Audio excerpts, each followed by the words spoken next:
Hey guys, Michael here from michaelsherlock.com.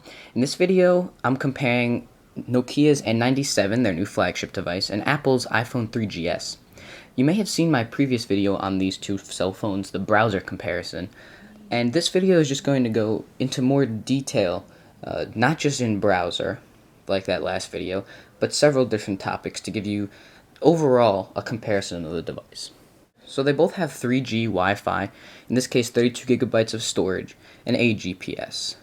The price, the iPhone 3GS retails for $199 or $299 for the 16 or 32 gigabytes of storage models. The N97 retails for $700 without a contract, no subsidy.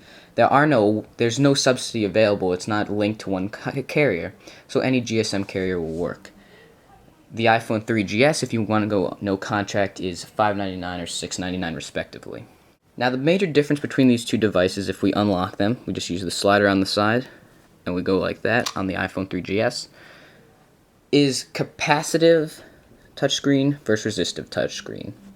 So that's just something to keep in mind. For the home screen, let's start off with how stuff is launched. So on the iPhone 3GS, we all know you have your dock here, different applications.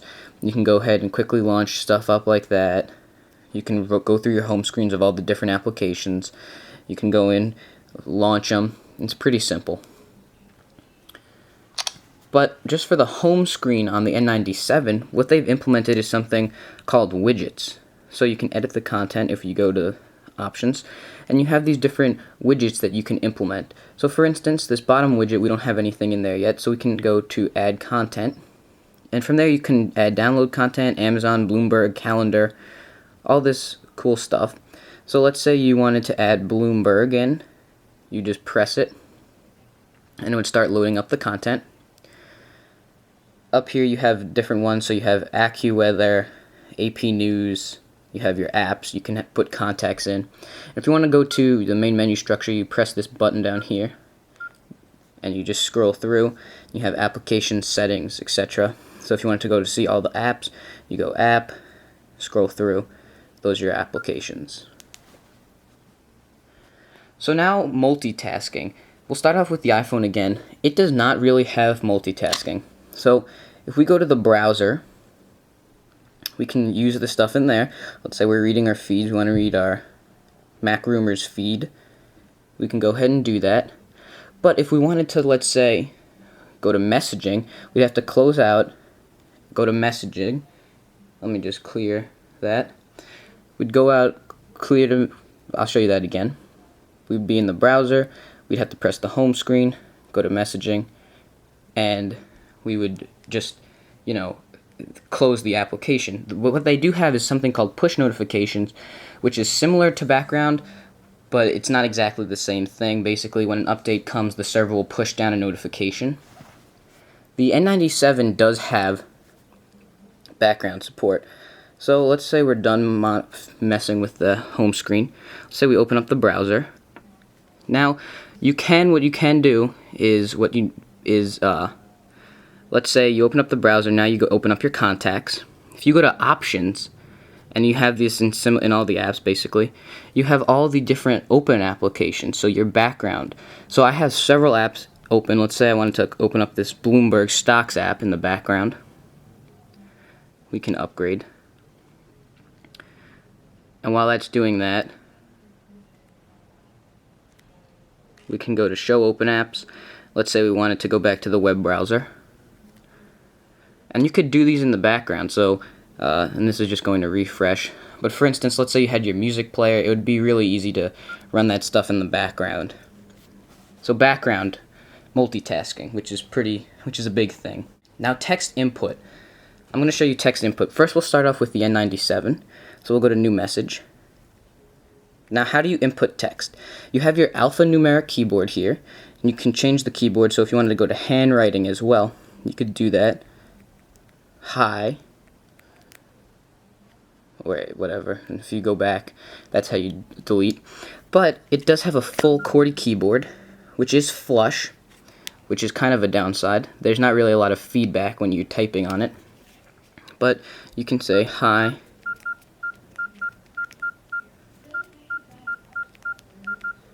So there were some mistakes there because the keyboard isn't the best. Also, for some reason, the spacebar is all the way over here instead of in the center, which is a little bit weird and just doesn't work as well as I would have liked. There's also no autocorrect, which is a big issue. So we'll open up messaging as well. So let's say we just wanted to start typing our message. We can say, "Hi, this is Michael," and there is autocorrect.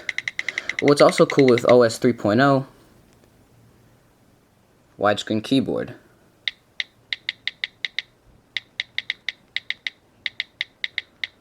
And it'll autocorrect, which is really good. I really like autocorrect. I wish it was on both devices, because sometimes the keyboards aren't as great as I would have liked, and sometimes, you know, just spelling mistakes, and it's nice to have it autocorrect. The next thing I want to show you is the App Store in each.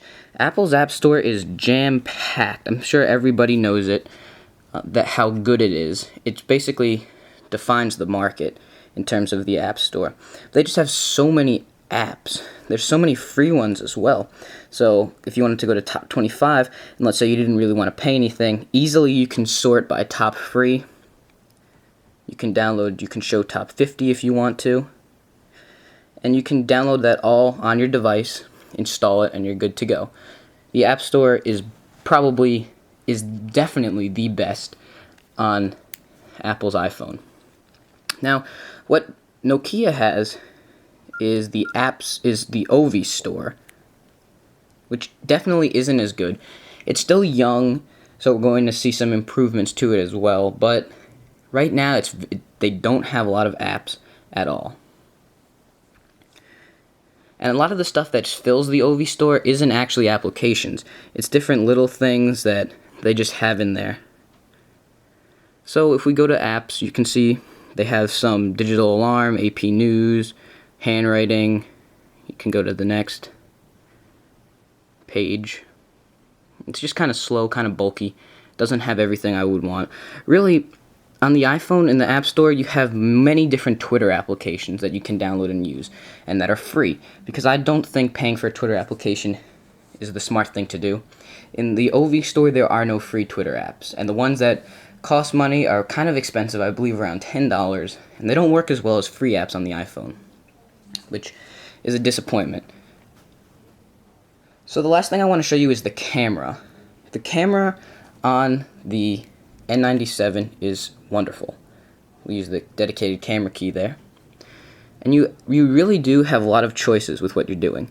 So right now we are in video mode. So if you click this button, you have all your different options. So you can change the white balance, you can change color tone. So right on the device, if you wanted to have black and white, if you wanted to take black and white content, you can do that right on it, which is really cool. You can also turn this on right here, and as you can see, there's a dual LED flash. So the flash would go right on, and video would be illuminated professionally. Now you also can go to the secondary camera, which is right up here, and it can take video right from the front. We'll go back to the main camera.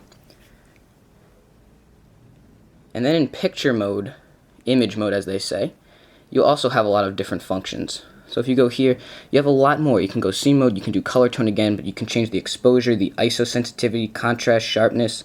You can do self-timer. If you want to do the rule of thirds, which is a big thing when you're taking pictures, you can turn the grid right on, hold down the button to auto focus, and take the picture with that huge flash. And then from here, you can delete the image or save it, whatever. Video recording is the same VGA, whatever.